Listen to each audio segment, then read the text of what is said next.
I think we are on the right side. So can you imagine kung under pa tayo nung ICC during the time nung Marawi siege, for example?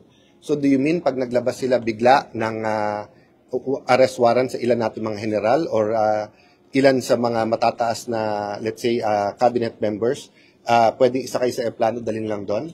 What about the progressive group sa ating bansa? Remember, there was a time na nagpapatayan kapwa progressive groups. May mga mass graves na nakita. So pagka yan ay nakita, pwede mo na lang sulatan ang Pilipinas, pwede na lang mag-red notice tapos kunin mo na lang? Or do you think na parating dapat may opportunity to go to court? No? What was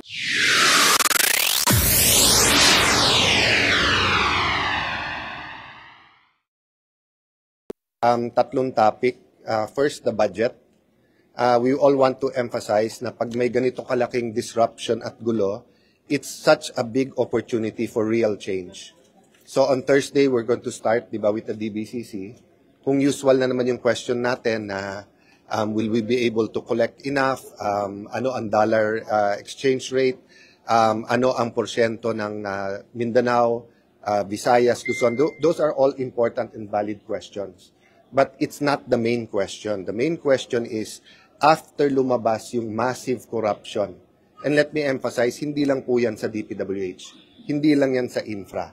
Whether we talk about BIR, whether we talk about pangingikel, whether we talk about mga kung saan pwede mag-build, hindi saan pwede mag-build, saan pwede mag-mining, saan hindi pwede mag-mining, how we destroy the environment, whether we talk about red tape, whether we talk about how the oligarchy or we can point fingers, but instead of pointing fingers, hindi naman pwedeng everyday blue ribbon ang hearing natin, di ba? So if you have a 6 trillion peso budget, it can make real change. And when do you start? So yun yung po sa amin. We're looking at the next 25 years, no? 2026 to 2050. One of the most, ito addition ko lang to, no? One of a big threat sa atin, more than 20, some say up to 30-35% of our young people are in danger of stunting. Pagka nagkaroon ng stunting or yung pagkabansot, kahit may pera ka na later on in life, apektado na yung both physical at saka mental well-being nila. So that's the first point I want to make. No? Hindi to business as usual sa budget. It's a great opportunity. Diba? So sa disruption na nangyayari, grabe talaga, the outrage should continue, but it should be channeled into the real change that can be done in the budget. An example, no, yung sa school building. So are we going to give the usual answers na kasi ganito kalaki ang kailangan, so 10-15 years. So why can't we make a decision? Tuloy ba ang K-12 o hindi? Kaya ba natin pondohan? So kung kaya natin pondohan, 3 years to 5 years, nandiyan na lahat ng classroom. Kung hindi, isuspend ba natin yung 2 years sa K-12? So, let's make these hard decisions during the budget. The second topic, dinaanan na namin kay Senator Bato. I think all of us agree. If you look at the history of the Philippine Constitution, bunga ito ng People Power Revolution, bunga to ng mga experiences nung dating martial law na maraming mga arrest na kusan-san galing mga arrest warrant. So, kailangan sa lahat ng laro may referee. Hindi pwedeng may tahanan na walang ama o walang ina. Hindi pwedeng may laro na walang referee. Ang referee, korte. So kung anuman international body, whether it's a state or a non-state, kung anuman ang magpapa-aresto sa ating bansa, kailangan may oportunidad ang korte. Number 2, kailangan ang korte masunod. So yun lang, ganun lang kasimple. Everyone can argue, but I think we are on the right side. So, can you imagine kung under pa tayo nung ICC during the time nung Marawi siege, for example? So, do you mean pag naglabas sila bigla ng arrest warrant sa ilan natin mga general or ilan sa mga matataas na, let's say, cabinet members, pwedeng isakay sa aeroplano, dalhin lang doon? What about the progressive group sa ating bansa? Remember, there was a time na nagpapatayan kapwa progressive groups. May mga mass graves na nakita. So pagka yan ay nakita, pwede mo na lang sulatan ang Pilipinas, pwede na lang mag-red notice tapos kunin mo na lang? Or do you think na parating dapat may opportunity to go to court? No? What was the third topic? Yung tanong nyo? At the budget, then the fourth topic is that, of course, we're waiting for the decision dito sa Blue Ribbon Committee. Lahat naman kami nag-agree, simple lang. Ginugulo ng ginugulo ng ginugulo. We're not saying it's only one person or one group na gumugulo. Every single member of the Senate may personal responsibility yan, may responsibility sa Senate. But ang point is, ang masterminds, no? Masterminds. Remember, hindi to isang sistema ng corruption na lumaki lang. Isa po tong master plan na pinut in place nung nagsimula tong administrasyon na to, na lumaki ng lumaki. So napaka-importante na luminaw, kasi habang gumugulo, ay hindi po matutukoy ang mastermind. Mauulit at mauulit na lang to. So continue the outrage, continue exposing, continue the investigation, but the frustration is growing because nga, as we predicted from the start, may gumugulo, ginugulo, pinapalabo ang malinaw. Diba? I'll give you an example ha. Kung ay isang kumpanya ay bumabaksak kasi late parati yung mga empleyado, and then may mga uma-absent pero hindi umaamin. Pero meron pong uma-absent ng matagal at nagnanakaw. So, yun po ang na-reveal. Kasi may sistema pala yun. O, nung inimbestigahan, sinabay-sabay na lahat. So, syempre, lahat ng mali gusto nating imbestigahan. Pero pag sinabay-sabay mo, magsasara yung buong korporasyon, di ba? Kaya ganun nangyayari sa ating bansa. In every city, municipality, barangay, district, province, may magkakalaban. And everyone wants to point sa kalaban nila for doing something wrong. Sinabi na nung ilan mga political activists, analysts, yung iba pong mga influencers, this is all about 2028. So many people want to knock out their opponent already now because no one will vote for corrupt people, especially at this point in time. Diba? And may panahon para dyan. Kasi nga, pag nagawa mo na yan, on the record na yan, kahit papano, lalabas yan. But the question is, do you want to get to the bottom of this scam? Diba? And do you want to show the Filipino people na hindi pwedeng ganitong pangloloko? Naloko na tayo magpapaloko ba tayo ulit? Diba? So, yun lang. I'll stop there kasi maraming details yung hearing.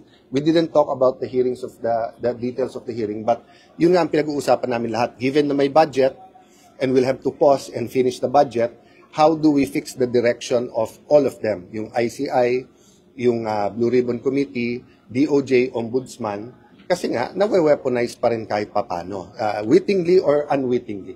Sir, nakausap niyo si Senator Bato? No, hindi, not today. Hindi ko, actually, from the day na lumabas until today, ako hindi ko nakausap. Parang sa minority, parang I think yung lawyer lang nakausap nung iba.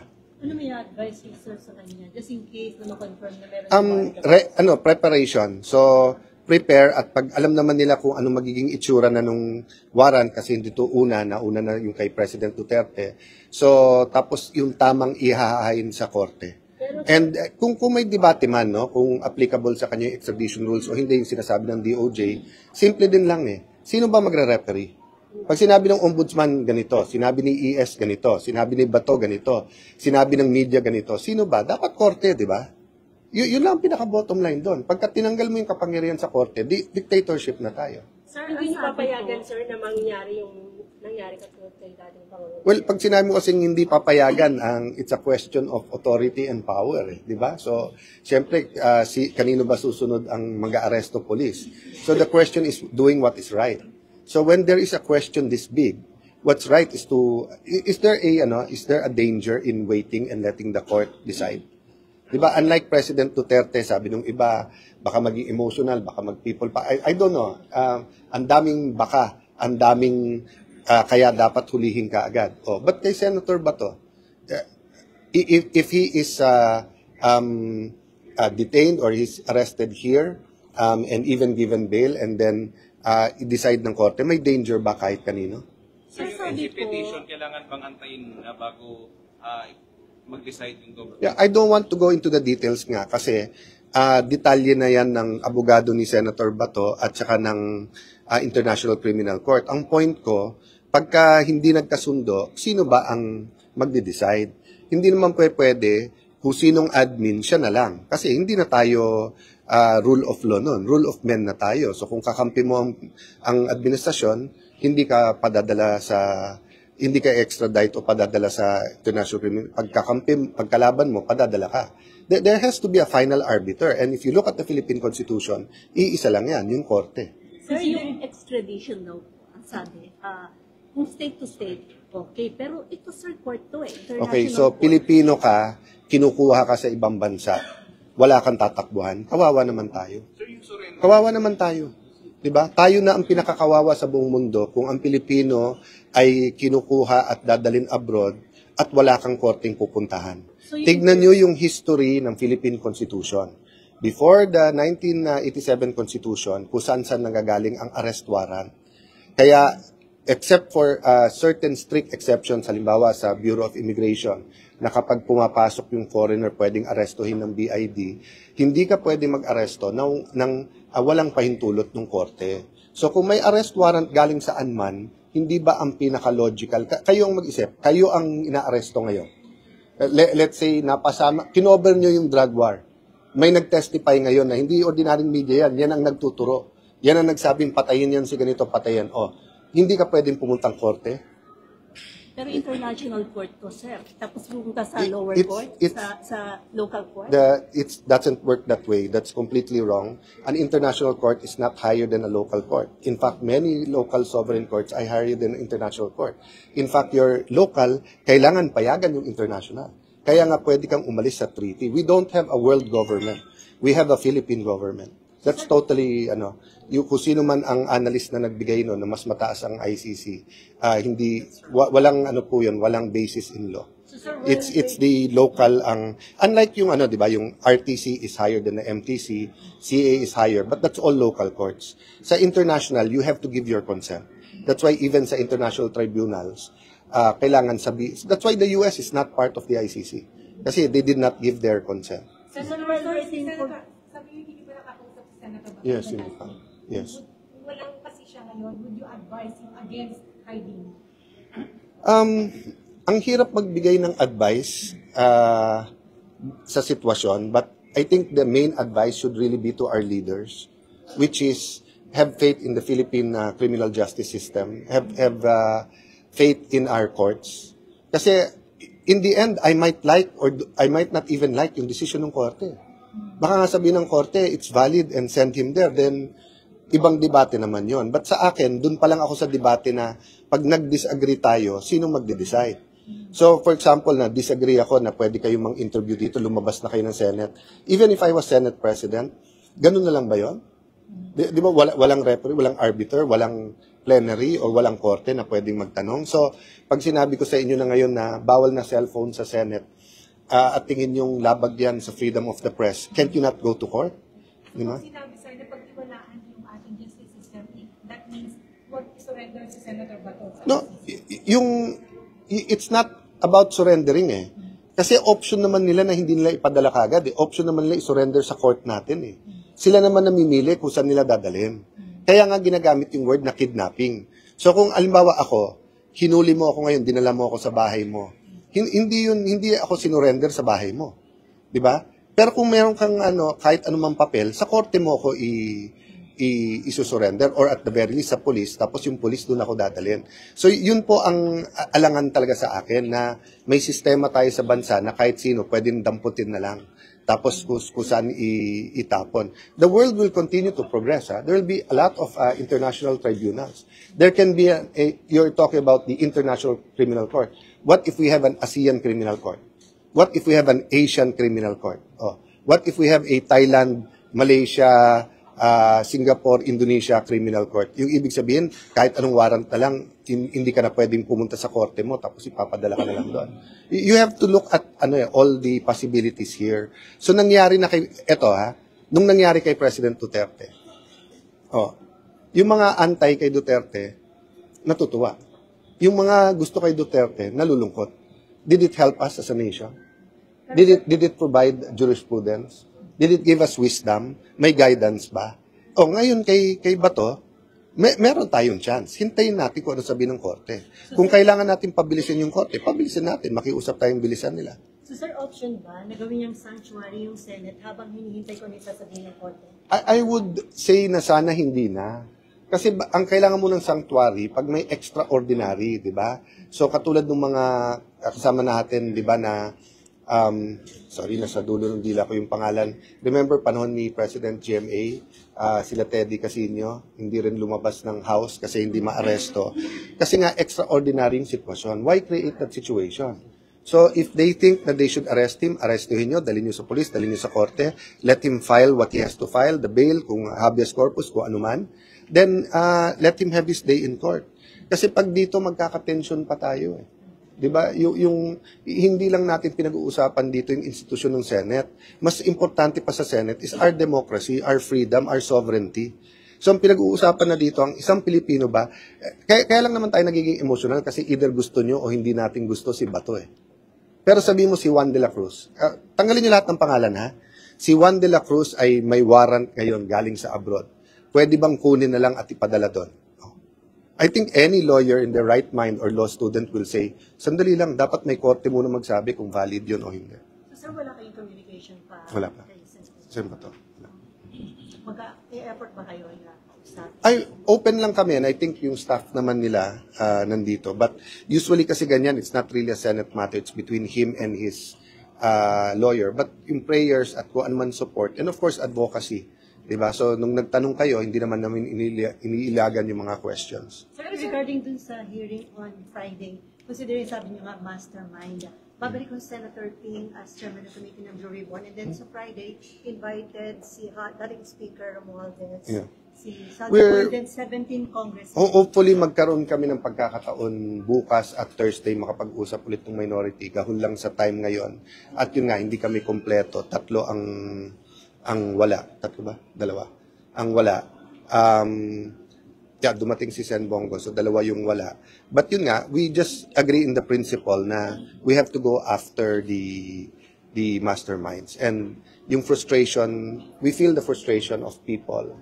Diba? Na, we feel the outrage and tama na lumalabas nga yung mga corruption. Pero yung panggugulo nung mga linya, so, the question really, remember, hindi naman dapat primary ang Blue Ribbon eh. And remember, yung ICI, biglaan binuo yun. So, marami talagang, so let me put it this way. Kaisa kami with you in trying to find the perfect solution for this gruesome crime. Diba? So, hindi kami satisfied sa takbo of how we as a nation are handling this massive corruption scandal. This is a syndicated, systematic hindi to yung corruption na lumaki lang. 'Di ba? Sinindikato to. So kailangan matukoy tapos matibag yung sindikato. Sir, kung si Senator Bato chooses to stay here, can he be arrested? I don't even want to go there muna because nga sa dami ng problema, isang malaking problema, credibility ng ating leaders. So do we want the debate to be whether pwede siyang hulihin dito o hindi? I'd rather the debate be simple, have his day in court, 'di ba? And hindi pa naman siya nag-intimate na dito siya. Oh. Kasi alam mo, yung sa akin 'di ba, yung argumentum ad absurdum. You always bring the argument to the absurd eh. Para lang mapag-aralan mo. So halimbawa nandito siya. Oh. How long? And then hindi ba dadating yung time na magbobotohan? O, hindi ba yung public opinion nag-iiba? Hindi ba yung decision, pag nag-decision ng korte laban, magbabago ba? So, magiging absurd masyado yung sitwasyon eh. So, I'd really rather that Malacanang, the DOJ, all of our authorities agree na in the end, korte ang magde-decide, then let the court decide. Sir, may nabalitaan ba kayong coup daw uli against Basta't naman nag-break tapos may balikan, parating pag-uusapan because nga, sa 24 members, 'di ba? Siyam kami and then yung outside environment, 'di ba?